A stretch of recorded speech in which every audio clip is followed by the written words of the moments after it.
люди, 7:30 на работу.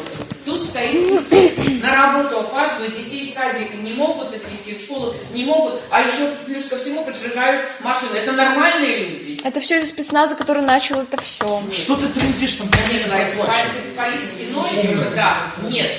В данный момент, когда это было первое, я даже аплодировала этим людям, которые стояли и на обочине, потому что в самом деле я тоже хотела каких-то изменений. Да, Я уже не знаю. Могу сказать, вот у моей бабушки двоюродной есть сын. Он учится в колледже, ему вот предлагали за деньги образование 100 тысяч, чтобы просто пошел туда на видео. Там половина бесплатно идут. Так, еще раз объясняю, потому что им не дали.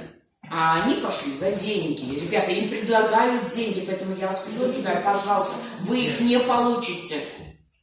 Вы их не получите. Потому что в самом деле людям предлагают деньги. Ребята, я вас очень прошу, не делайте ничего в стране, не произойдет. А это, вы же видите, что в Польше творится, что в Германии. То есть, слава Богу, что у нас в самом деле такая власть крепкая. То есть он смог остановить вот эти войны. Поэтому, ребята, лучше спокойно жить. И потихонечку он придет к этому. Он уже говорит, что он будет что-то менять. Ну да.